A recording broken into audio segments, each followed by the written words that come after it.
முதலில் பேசப்படக்கூடிய கருத்துக்களை வழங்கிக் கொள்ளவும், அதன் அடிப்படையில் நம்முடைய வாழ்க்கையை அமைத்துக் கொண்டு நாளை அல்லாஹ் தஆலாவை நாம் சந்திக்கின்ற பொழுது அவனை நம்பியவர்களாக, அவனுடைய பொருத்தத்தை பெற்றவர்களாக எல்லாம் அல்லாஹ் தஆலா நம் அனைவரையும் ஆக்கி அருள் புரிவாராக. உமர் இப்னு கத்தாப் ரலியல்லாஹு தஆலா அன்ஹு அவர்கள் ஒரு கட்டத்தில் சொன்னார்கள், இன்னா குன்னா அதல்ல கௌமின் ஃபஅஸ்ஸன அல்லாஹு தஆலா பில் இஸ்லாம். நாங்கள் எல்லாம் கேவலமான அடிமைகளாக இந்த உலகத்தில் உலா வந்து கொண்டிருந்தோம். ஆடு கூட மேய்க்க தெரியாத உமரை இந்த நாடை ஆளக்கூடிய தகுதியும் வலிமையும் தந்தது இந்த தீனுல் இஸ்லாம், இந்த மார்க்கம் என்று சொன்னார்கள். இஸ்லாத்தை வைத்துதான், முஸ்லிம்களாக வாழ்வதை வைத்துதான் நமக்கு கண்ணியம் மரியாதை இருந்து கொண்டிருக்கிறது. இஸ்லாம் என்று சொன்னால் அல்-இன்கியாத், வழிபடுதல், அல்லாஹ்வுக்கும் ரசூலுக்கும் முழுக்க முழுக்க கட்டுப்படுதல்.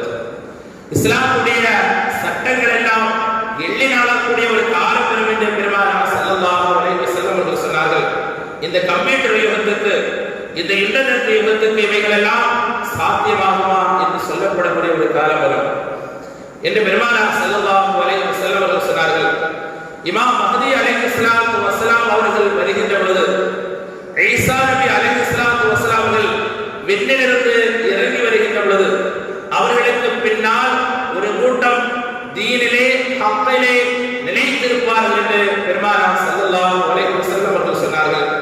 இன்னொரு பக்கத்தில் கொலை, கொள்ளை, மோசமான ஹராமான செயல்கள் செய்து கொண்டிருப்பார்கள். இன்னொரு பக்கத்தில் தீன் அடிப்படையில் சொர்க்கமான நபர்கள் வாழ்ந்து கொண்டிருப்பார்கள் என்று பெருமானார் ஸல்லல்லாஹு அலைஹி வஸல்லம் அவர்கள் சொன்னார்கள். இஸ்ராஃபீல் அலைஹிஸ்ஸலாம் அவர்கள் சூர் ஊதுவதற்காக தயார் நிலையில் இருக்கிறார்கள். எந்த நேரத்திலும் சூர் ஊதலாம்.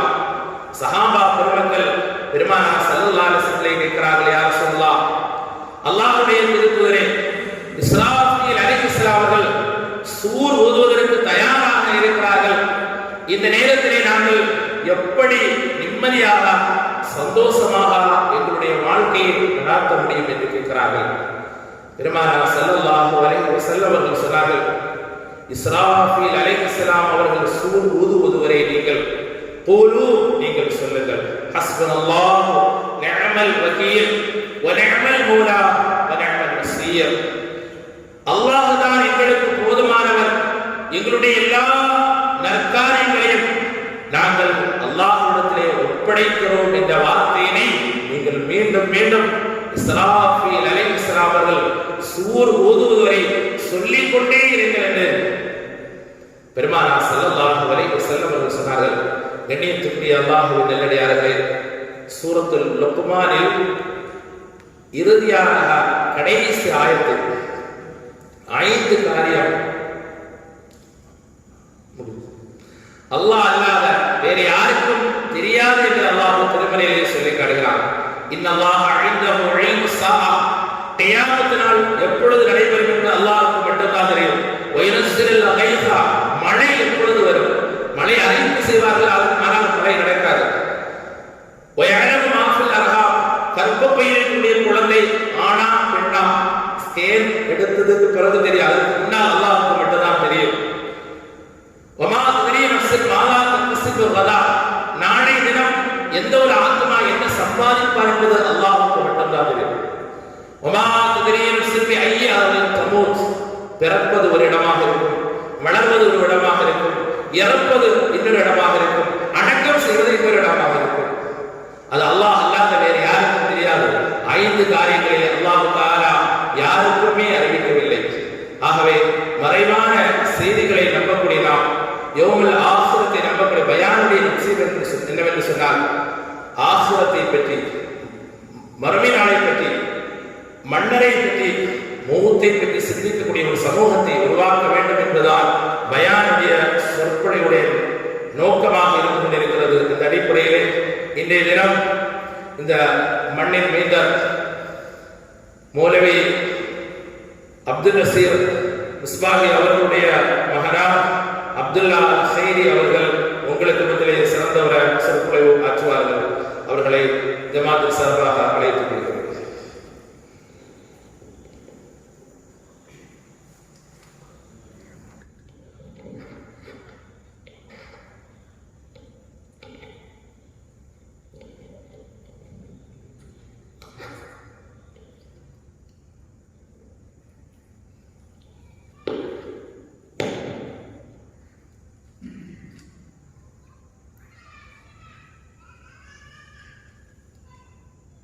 السلام عليكم ورحمة الله تعالى وبركاته. إن الحمد لله نحمده ونستعينه ونستغفره ونؤمن به ونتوكل عليه ونعوذ بالله من شرور أنفسنا ومن سيئات أعمالنا. من يهده الله فلا مضل له ومن يضلله فلا هادي له. ونشهد أن لا إله إلا الله وحده لا شريك له ونشهد أن سيدنا محمد عبده ورسوله. أما بعد فقد قال الله تعالى في القرآن العظيم وفي الفرقان المجيد بعد أعوذ بالله من الشيطان الرجيم بسم الله الرحمن الرحيم. يا أيها الذين آمنوا اتقوا الله وابتغوا إليه وسيلا وجاهدوا في سبيله لعلكم تفلحون. صدق الله العلي العظيم. இச்சபையிலே அமர்ந்திருக்கும் பெரியவர்களே, சிறுவர்களே, இன்னும் வெளியில் அமர்ந்து கொண்டு கேட்டுக்கொண்டிருக்கக்கூடிய தாய்மார்களே, வருவதற்கு நேரம் கிடைக்காமல் வீடுகளில் அமர்ந்து கொண்டு கேட்டுக்கொண்டிருக்கும் தாய்மார்களே, உங்கள் அனைவருக்கும் என் சலாத்தினை தெரிவித்துக் கொள்கிறேன். அஸ்ஸலாமு அலைக்கும் வரஹ்மத்துல்லாஹி தஆலா வபரகாத்துஹு. கண்ணியமான அல்லாஹ்வின் நல்லடியார்களே, சாஹுல் ஹமீத் பாதுஷா கத்தஸல்லாஹு சிர்ரஹுல் அஸீஸ் அவர்களை பற்றியும், அவுலியாக்களை பற்றியும், அவர்களுடைய நேசங்களை பற்றியும், அவர்களுடைய சிறப்புகளை பற்றியும் நிறைய ஆலிம்களும் பேசி உள்ளார்கள். இன்னும் வரக்கூடிய ஆலிம்களும் அதை பற்றி பேச உள்ளார்கள். நான் அதை பற்றி தொடப்போகவில்லை. நான் பேசுவது என்னவென்று சொன்னால், நம்ம பொதுவா அல்லாஹ்விடத்தில் தன்னுடைய தேவையை கேட்கும் முறைகளை பற்றி, அல்லாஹ்விடத்தில் ஒரு மனிதன் தன்னுடைய தேவையை கேட்கும் முறைகளை இரண்டு வகைகளாக பிரிக்கலாம். அல்லாஹ்விடம் நேரடியாக யா அல்லாஹ் என்னுடைய தேவையை நீ நிறைவேற்றி தருவாயாக என்று கேட்பதற்கு துஆ என்று சொல்லப்படும். இன்னொரு முறை உண்டு, தான் செய்த நற்காரியங்களின் பொருட்டு யா அல்லாஹ் நான் இந்த நற்காரியத்தை செய்துள்ளேன், இதன் பொருட்டால் என்னுடைய தேவையை நீ நிறைவேற்றிக் கொள்வாயாக, என்னுடைய தேவையை நீ நிறைவேற்றி தருவாயாக என்றும், அல்லாஹ்வுக்கு நெருக்கமாக அல்லாஹ்வின் அன்பின் பால் நெருங்கி உள்ளார்கள் என்று நாம் யாரை எண்ணுகிறோமோ அந்த இறைநேசர்களின் பொருட்டால் என்னுடைய தேவையை நீ நிறைவேற்றி தா அல்லாஹ் என்று கேட்பதற்கு வசீலா என்று பொருள். வசீலாவுடைய விளக்கம் இதுதான். இதை பற்றித்தான் இன்றைக்கு நான் கூறப்போகிறேன். வசீலாவுடைய விளக்கம் என்ன? முதல் முறை வசீலாவை இரண்டு வகைகளாக பிரிக்கலாம்.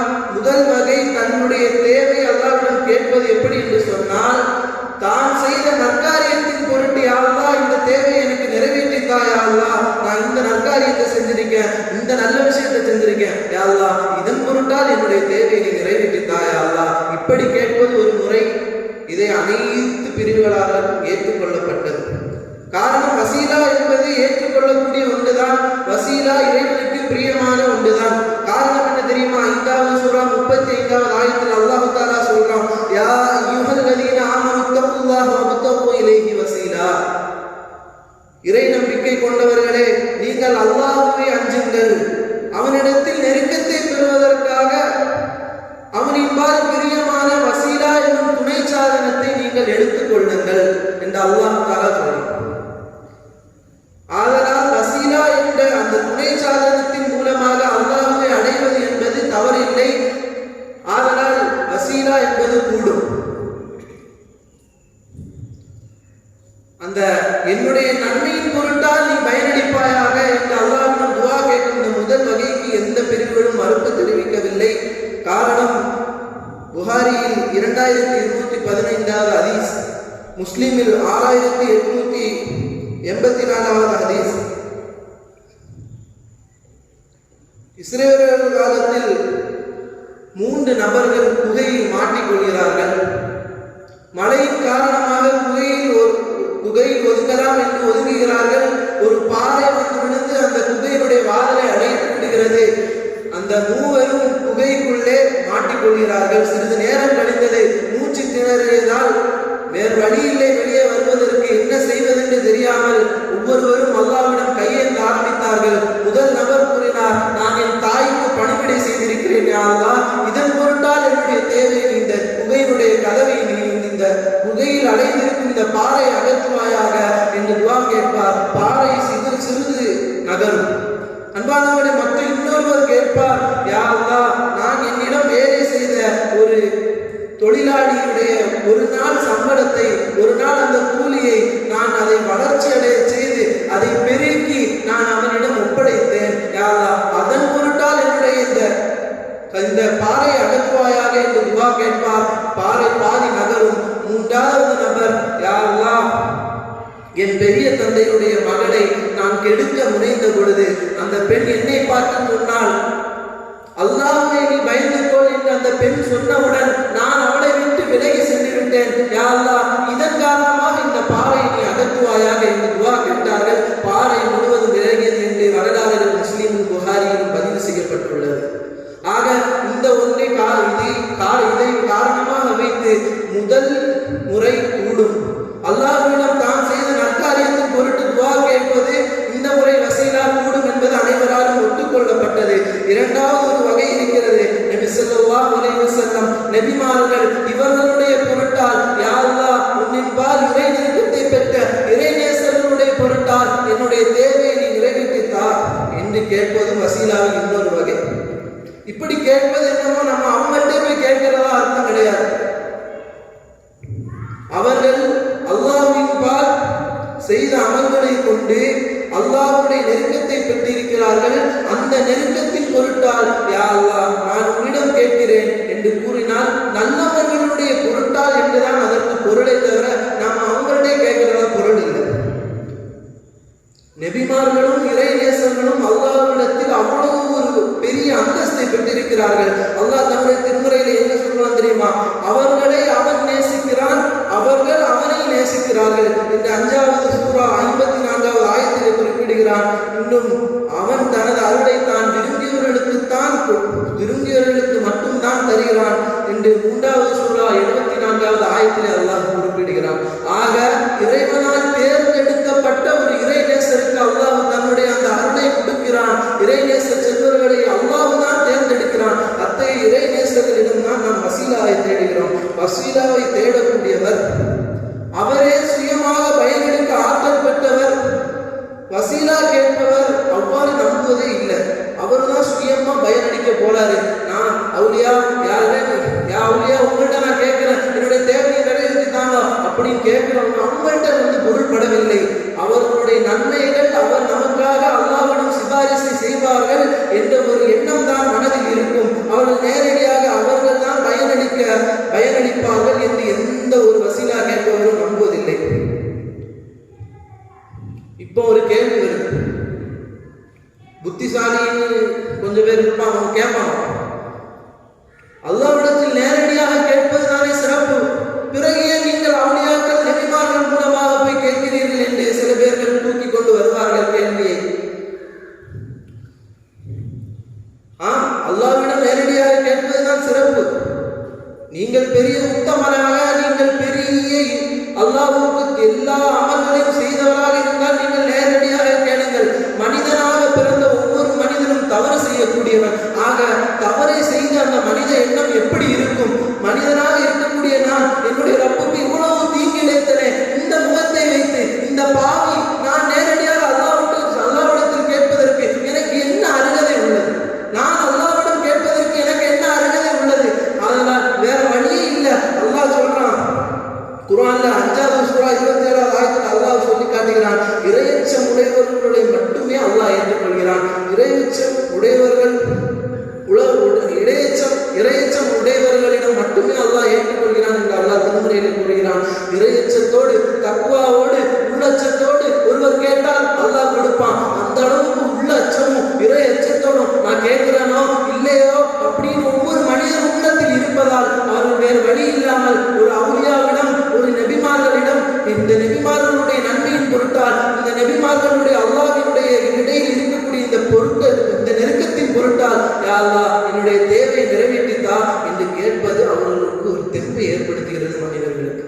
எப்படியாவது நமக்கு கிடைச்சிடும், நம்ம அல்லாஹ்க்கு நெருக்கமானவங்கள மூலமா தான் கேட்டிருக்கோம், எப்படியாவது நமக்கு கிடைச்சிடும் அப்படின்ற ஒரு நல்ல எண்ணம் அவங்களுக்கு தோணும். அதன் மூலமா மனசுக்கு ஒரு சந்தோஷம் கிடைக்கும். இதனால தானே கேட்குறேன். இது ஒன்றும் அவ்வளோ பெரிய காரியமும் இல்லை, சாதாரண உலகத்தில் நடக்குது, சாதாரணமா உலகத்தில் நடக்கக்கூடியதுதான். ஒரு ஆலிம்சாவை பார்த்தா, ஒரு உஸ்தாவை பார்த்தா, ஆலிம்சா எனக்காண்டி துவா செய்யுங்க, ஆலிம்சா எனக்காண்டி துவா செய்யுங்க, இப்படி கேட்கறது பெரிய தவறோ, இது சிறுக்கோ, அப்படிப்பட்ட இறை மறுப்போ இது ஒன்றுமே இல்லை. இது சாதாரணமாக வழக்கத்தில் நடக்கக்கூடிய ஒன்றுதான். வசீலா அல்லாஹ்விடம் கேட்பதற்கு என்பதற்கு பல ஆதாரங்கள் உள்ளது. நபி ஸல்லல்லாஹு அலைஹி வஸல்லம் அவர்கள் பிறப்பதற்கு முன்பாகவே நாயகத்தின் பெயரை வைத்து பல பேர்கள் பயன்பெற்றுள்ளார்கள், ஆதம் நபி உட்பட. அன்பானவர்களே, நாயகம் பிறப்பதற்கு முன்பு யூதர்கள் இறுதி நபியை வர்றதுக்கு முன்னாடியே அறிந்திருந்தாங்க. இறுதி நபி வருகிறார்கள் என்பதை முன்பதாக அறிந்திருந்த யூதர்கள் யா அல்லாஹ், யூதர்கள் ஏதாவது ஒரு யுத்தத்தை சந்திக்க நேர்ந்தால், யா அல்லாஹ், அனுப்பப்படவிருக்கிற இந்த இறுதி நபியின் வேதத்தின் பொருட்டால் யா அல்லாஹ் இந்த யுத்தத்தில் எங்களை வெற்றி பெற செய்வாயாக என்று யூதர்கள் ஒவ்வொரு தடவும் அல்லாஹ்விடம் யுத்தத்தை சந்திக்கும் பொழுது துஆ கேட்டதாக அல்லாஹ்வே தன்னுடைய திருமறையில் 2வது சூரா 89வது ஆயத்தில் அல்லாஹ் தஆலா சொல்லி காட்டுகிறார். ஆக அல்லாஹ்வே தன்னுடைய திருமறையில் சொல்லி காட்டுகிறான், நாயகனுடைய பெயரை வைத்து வசீலா தேடி உள்ளார்கள் என்பதை அல்லாஹ்வே சொல்லி காட்டுகிறான் என்று சொன்னால் வசீலா கேட்பது கூடுமா கூடாதா? சரி, உடனே அவங்க கேட்பாங்க, ரசூலுல்லாஹ் பிறக்கிறதுக்கு முன்னாடி தானே அவங்க எல்லாம் செஞ்சாங்க, நாயகம் பிறந்தப்புறம் நாயகம் இதுக்கு அனுமதிச்சிருக்காங்களா, நாயகம் ஸல்லல்லாஹு அலைஹி வஸல்லம் வசீலாவுக்கு அனுமதித்திருக்கிறார்களா என்று கேட்டால் அதற்கும் ஆதாரங்கள் உள்ளன. நபிகள் நாயகம் ஸல்லல்லாஹு அலைஹி வஸல்லம் அவர்களிடம் ஒரு கண் தெரியாத ஒரு நபர் வருவார். ரசூலுல்லாஹ், எனக்கு கண் குறைபாடு உள்ளது, யா ரசூலுல்லாஹ், எனக்கு எப்படியாவது நீங்க துஆ செய்யுங்க அப்படின்னு கேட்பாங்க. இது ஃபர்ஸ்ட் ஆதாரம், துஆ செய்ய அடுத்த மட்டும் சொல்லலாம். ரெண்டாவது, ரசூலுல்லாஹ் சொன்னாங்க, நீங்க பொறுத்தா கொஞ்சம் உங்களுக்கு இதன் மூலமா சிறப்பு இருக்கு அப்படின்னு சொல்லுவாங்க. அவங்க சொன்னாங்க, யா ரசூலுல்லாஹ், என்னால முடியல ரசூலுல்லாஹ், என்னை கைப்பிடிச்சு பள்ளிக்கு கூட்டிட்டு இருக்கோ, வெளியில கூட்டிட்டு போக ஒரு ஆளும் இல்லை, எனக்காண்டி துஆ செஞ்சிருங்க ரசூலுல்லாஹ் அப்படின்னு கேட்பாங்க. உன்னை ரசூலுல்லாஹ் ஸல்லல்லாஹு அலைஹி வஸல்லம் அவர்கள், நீ போய் உது செஞ்சு 2 ரக்காத்து தொழுது விட்டு இந்த துஆவை சொல்லும் போது, இந்த துஆவை கேள், இதன் மூலம் நீ உனக்கு கண் பார்வை கிடைக்கும் என்று ஒரு துஆவை கற்றுக் கொடுத்தார்கள். என்ன துஆ தெரியுமா? அல்லாஹும்ம இன்னி அஸ்அலுக வ அத்தவஜ்ஜஹு இலைக பின்னபியிக முஹம்மதின் ஸல்லல்லாஹு அலைஹி வஸல்லம் நபியுர் ரஹ்மா யா முஹம்மத் ஸல்லல்லாஹு அலைஹி வஸல்லம் இன்னி தவஜ்ஜஹது பிக இலா ரப்பி லியக்தி லி ஃபி ஹாஜதி ஹாதி அல்லாஹும்ம ஷஃபிஹு ஃபியா. யா அல்லாஹ், உன்னிடம் நான் கேட்கிறேன், உனது நபி, உனது அருள் நபி முஹம்மது ஸல்லல்லாஹு அலைஹி வஸல்லம் அவர்களுடைய பொருட்டால் உன்னிடம் முன்னோக்குகிறேன். முஹம்மது ஸல்லல்லாஹு அலைஹி வஸல்லம் அவர்களே, என் தேவையை குறித்து உங்களை கொண்டு எனது இரட்சகனிடம் நான் முன்னோக்குகிறேன், நீங்கள் எனக்காக சிபாரிசை செய்யுங்கள். யா அல்லாஹ், என் பிரச்சனையை குறித்து அன்னலாரினுடைய சிபாரிசை நீ ஏற்றுக் கொள்வாயாக என்ற இந்த துஆவை அந்த கண் தெரியாத சஹாபிக்கு ரசூலுல்லாஹ் கற்றுக் கொடுத்தார்கள். அதன் மூலமாக கண் பார்வை கிடைத்தது என்ற அந்த ஹதீஸை உதுமான் பின் ஹுனைப் ரலியல்லாஹு அன்ஹு அவர்கள் அறிவிக்கிறார்கள். வைஹிகியிலே பதியப்பட்டுள்ள ஹதீஸ். ரசூலுல்லாஹ்வே, நீங்க என்னை வைத்து வசீலா தேடுங்கள், உங்களுக்கு கண்டிப்பாக பலன் கிடைக்கும் என்பதற்கு ஒரு துஆவையே கற்றுக் கொடுத்திருக்கிறார்கள் என்று சொன்னால் வசீலா கூடுமா கூடாது? அதைவிட பல ஆதாரங்கள் உள்ளன, நேரங்கள் குறைவாக உள்ளது.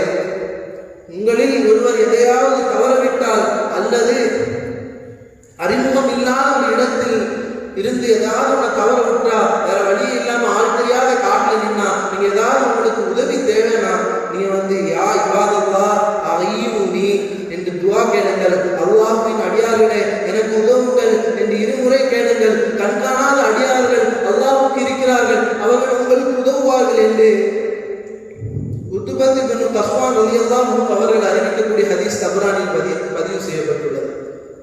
ரசூலுல்லாஹ் சொல்லியிருக்கிறாங்க, நீங்க ஏதாவது ஒரு இடத்துல தவறி போயிட்டா, அந்த இடத்துல ஏதாவது தொலைச்சிட்டா, நீங்க நேரம் அல்லாஹ்விட்ட கேளுங்க, யா அல்லாஹ் எனக்கு உதவி செய்ய அல்லாஹ் அப்படி கேட்கலான்னு சொல்லியிருக்கிறான். ஆனா ரசூலுல்லாஹ் சொல்லியது என்ன? யா இபாதல்லாஹ் அய்யூனி என்று கேளுங்கள் என்று சொன்னார்கள். அல்லாஹ்வின் அடியார்களே, எனக்கு உதவி செய்யுங்கள் என்று கேட்டார்கள். ஆக அல்லாஹ்வுக்கு மறைமுகமாக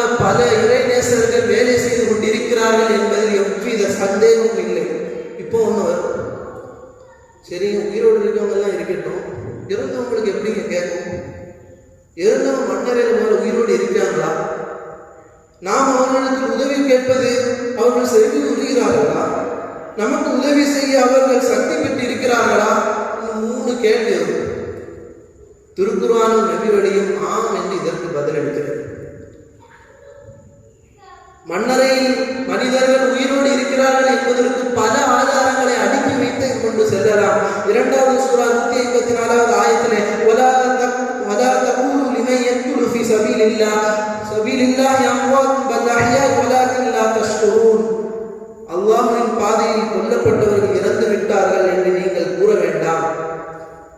அவ்வாறல்ல, உயிரோடு அவர்கள் இருக்கிறார்கள் என்று நீங்கள் அதனை உணர மாட்டீர்கள். ஆக அல்லாஹ்வின் பாதையில் கொல்லப்பட்டவர்கள் உயிரோடு இருக்கிறார்கள் என்று திருமறையே நமக்கு உணர்த்துகிறது. அல்லாஹ்வின் பாதையில் கொல்லப்பட்டவர்கள் உயிரோடு இருக்கிறார்கள், சரி. அவர்களுடைய அந்த தியாகத்தை தூங்கிய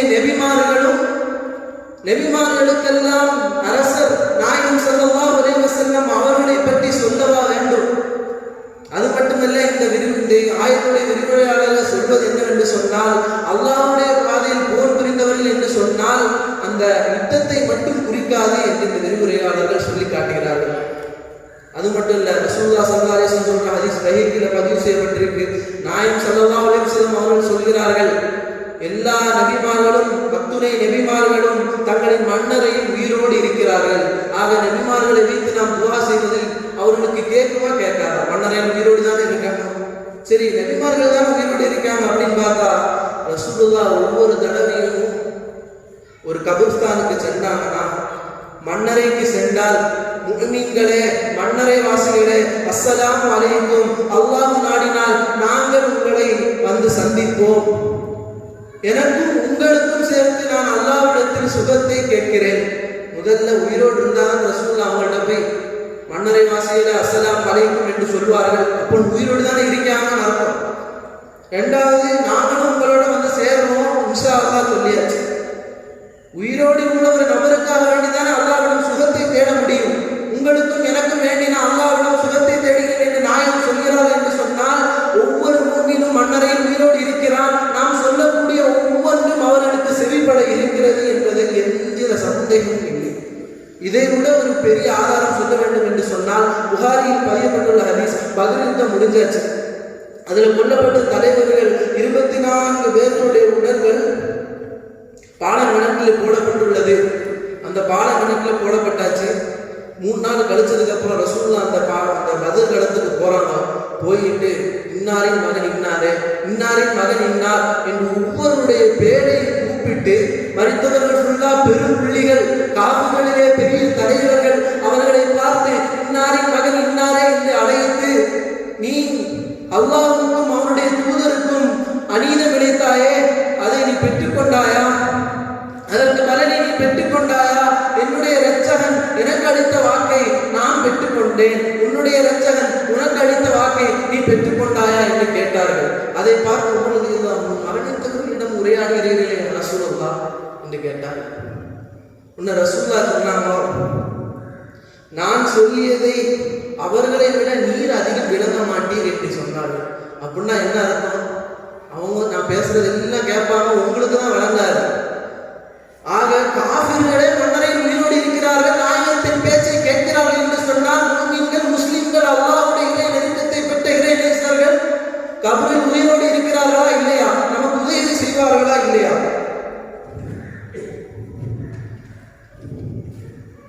இன்னொன்று கூட சொல்லலாம். தப்ரானில் பதியப்பட்ட ஹதீஸ் தான்.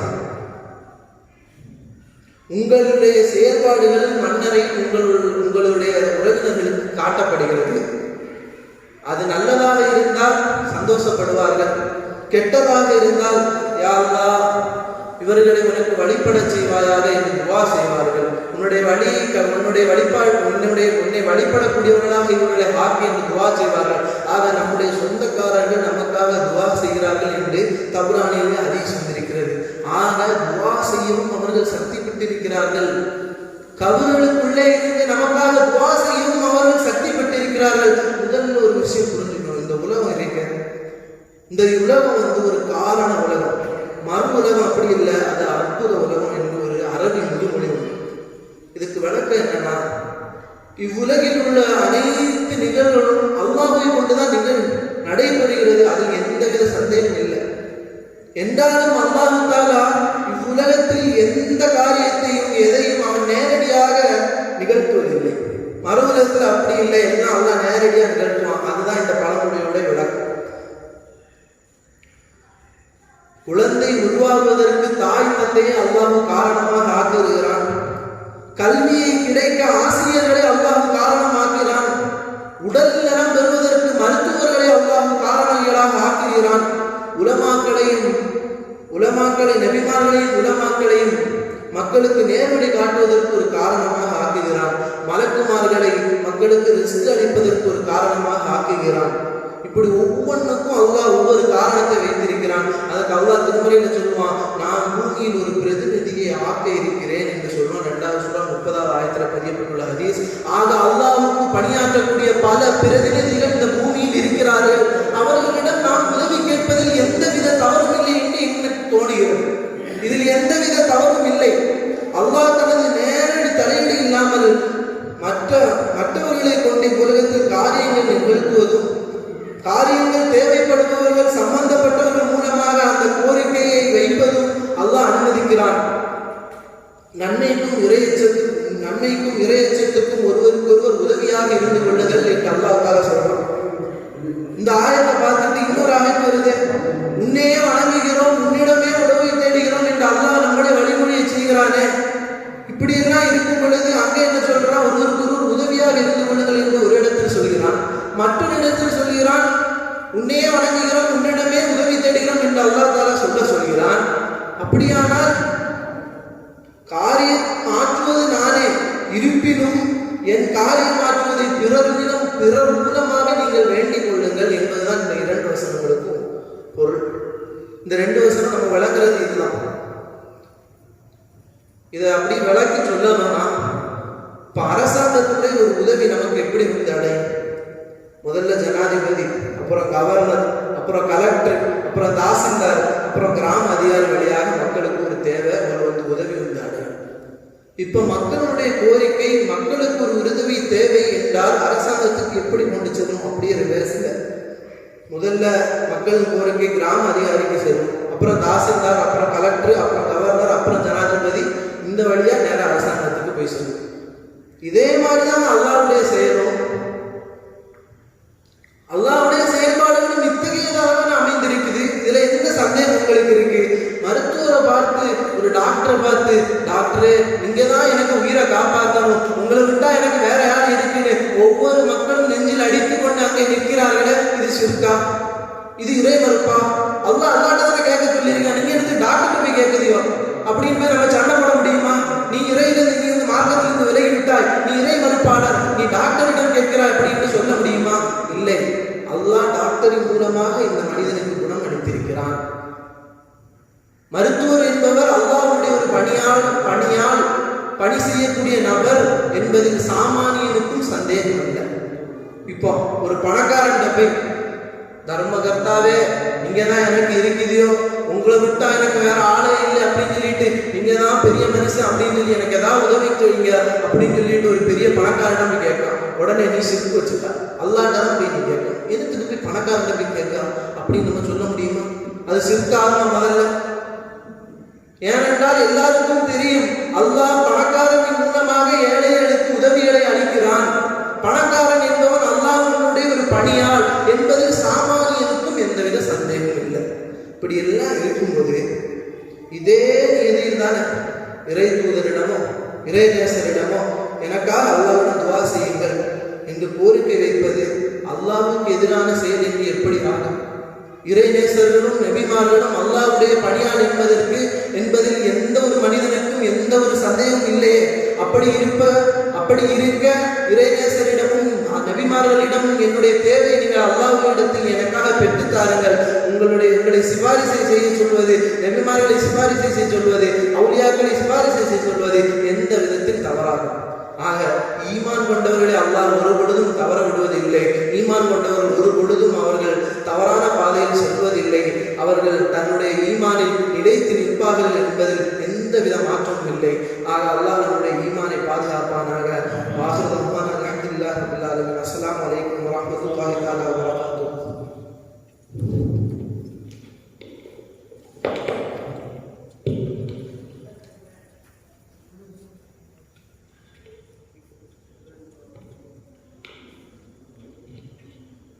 அல்ஹம்துலில்லாஹ்.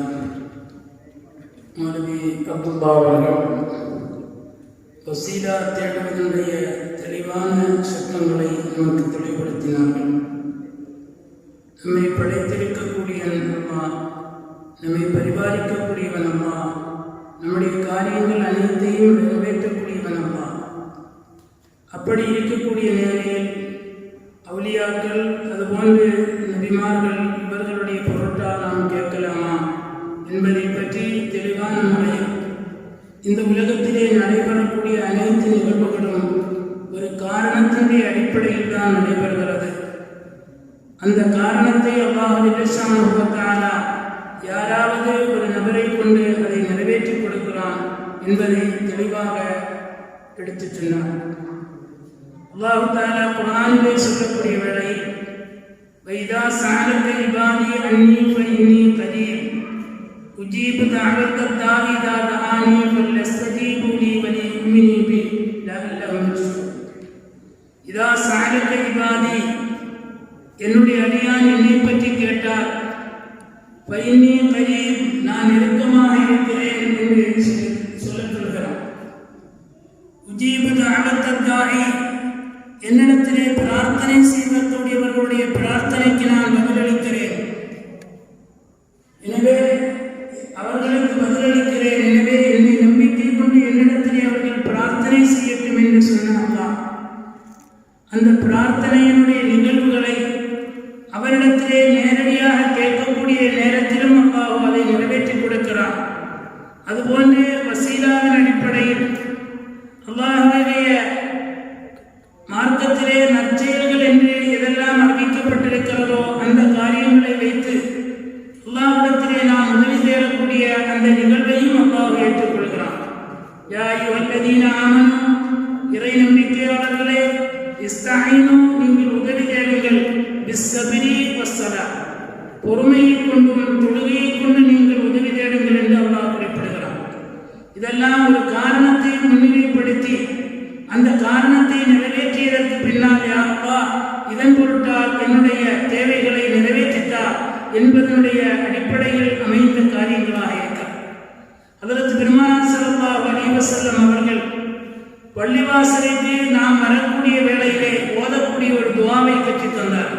வீட்டிலிருந்து பள்ளிவாசலுக்கு வரக்கூடிய அந்த துஆவிலே அல்லாஹும்ம இன்னி அஸ்அலுக பிஹக்கிஸ் ஸாயிலீன இலைக், யா அல்லாஹ், உன்னிடத்திலே பிரார்த்தனை செய்தார்களே அப்படிப்பட்ட அந்த நன்மக்களுடைய ஹக்கு கொண்டு நான் கேட்கிறேன் என்று செய்யக்கூடிய அந்த துஆவை பெருமானார் ஸல்லல்லாஹு அலைஹி வஸல்லம் அவர்கள் நமக்கு கற்றுத்தந்தார். ஆக அல்லாஹ்விடத்திலே எப்படி நாம் நேரடியாக கேட்கிறோமோ அதே போன்றுதான் ஒரு வசீலாவை வைத்து நாம் செய்திருக்கக்கூடிய நற்செயல்களை வைத்து நற்செயல்கள் செய்த நல்லடியார்களை முன்னிறுத்தி நாம் கேட்கக்கூடிய துஆவும் அல்லாஹ்விடத்திலே மிக நெருக்கமாக ஏற்றுக்கொள்ளப்படக்கூடியதாக இருக்கிறது என்பதை தெளிவாக உணர்த்தினார். பெருமானார் ஸல்லல்லாஹு அலைஹி வஸல்லம் அவர்கள் வாழக்கூடிய காலகட்டத்தில் ஒரு தடவை பஞ்சம் ஏற்படுகிறது. பெருமானார் ஸல்லல்லாஹு அலைஹி வஸல்லம் அவர்கள் ஹுத்பா ஓதிக்கொண்டிருக்கிறார். அந்த நேரத்திலே ஒரு அராபி, ஒரு கிராமவாசி எழுந்து, யா ரசூலல்லாஹ், அல்லாஹ்வுடைய திருத்தூதர் அவர்களே, பஞ்சத்தினுடைய காரணத்தினால் நாங்கள் மிகவும் பரிதவிக்கிறோம். எங்களுடைய விளைநிலங்கள் எல்லாம் கருகி வாடிக்கொண்டிருக்கிறது. எங்களுக்கு மழை வேண்டி நீங்கள் துஆ செய்யுங்கள் என்று பெருமானார் ஸல்லல்லாஹு அலைஹி வஸல்லம் இடத்திலே வேண்டுகிறார். அந்த நேரத்திலே பெருமானார் ஸல்லல்லாஹு அலைஹி வஸல்லம் அவர்கள் துஆ செய்தார். எப்படிப்பட்ட நிலை என்பதை அந்த ஹதீஸில் பார்க்கக்கூடிய நேரத்தில் மழையினுடைய எந்த சுவடும் இல்லாமல் வெறித்த நிலையிலே இருந்த அந்த மேகம் தொழுகை முடிந்து வெளியே வரக்கூடிய நேரத்தில் அது மிக பயங்கரமான மழையாக மழை பெய்ய துவங்கியது. அடுத்த வாரம் இதே போன்ற ஒரு சூழ்நிலை, ஒரு வாரம் அந்த மழை நீடிக்கிறது. மறுவாரம் வெள்ளிக்கிழமை பெருமானார் ஸல்லல்லாஹு அலைஹி வஸல்லம் அவர்கள் ஹுத்பா ஓதிக்கொண்டிருக்கிறார். கழிந்த வாரம் எந்த கிராமவாசி பெருமானார் ஸல்லல்லாஹு அலைஹி வஸல்லம் அவர்களிடத்திலே, யா ரசூலல்லாஹ், எங்களுக்கு மிகப்பெரிய பஞ்சம், எங்களுடைய விளைநிலங்கள் வாடிக்கொண்டிருக்கிறது, எங்களுக்கு மழை இல்லாமல் மிகப்பெரிய கஷ்டப்படுகிறோம் என்று சொன்ன அதே அராபி பெருமானார் ஸல்லல்லாஹு அலைஹி வஸல்லம் சொல்லுகிறார்கள், யா ரசூலல்லாஹ், அல்லாஹ்வுடைய தூதர் அவர்களே, ஒரு வாரமாக பெய்த மழையின் காரணத்தினால் எங்களுக்கு மிகப்பெரிய சிரமம் ஏற்பட்டிருக்கிறது. எங்களுடைய வீடுகளும் மற்ற இடங்களும் அழியக்கூடிய ஒரு சூழ்நிலையில் இருந்து கொண்டிருக்கிறது. எனவே அந்த மழையை நிறுத்த துவா செய்யுங்கள் என்று பெருமானார் ஸல்லல்லாஹு அலைஹி வஸல்லம் இடத்திலே சொன்னார். அப்போ அந்த நேரத்தில் தான் பெருமானார் ஸல்லல்லாஹு அலைஹி வஸல்லம் துவா செய்தார்கள்.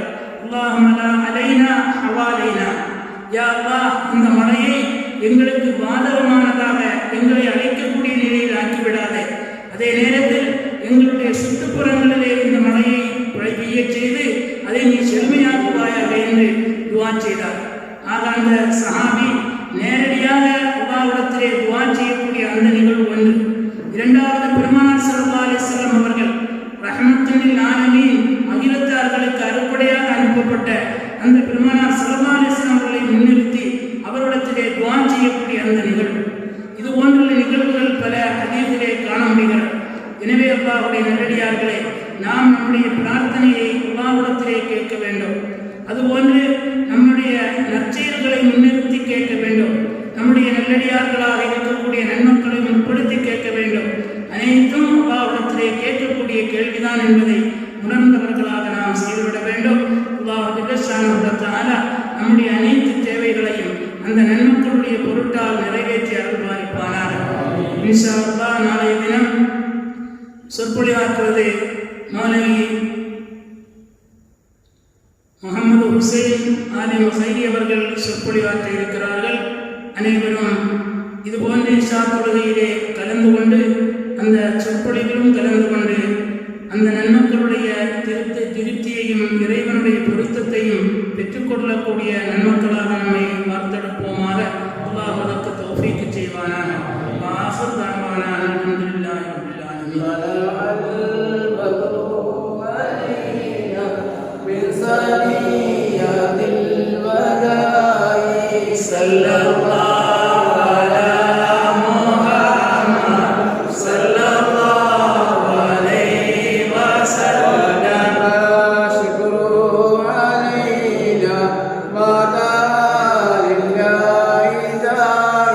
صلى الله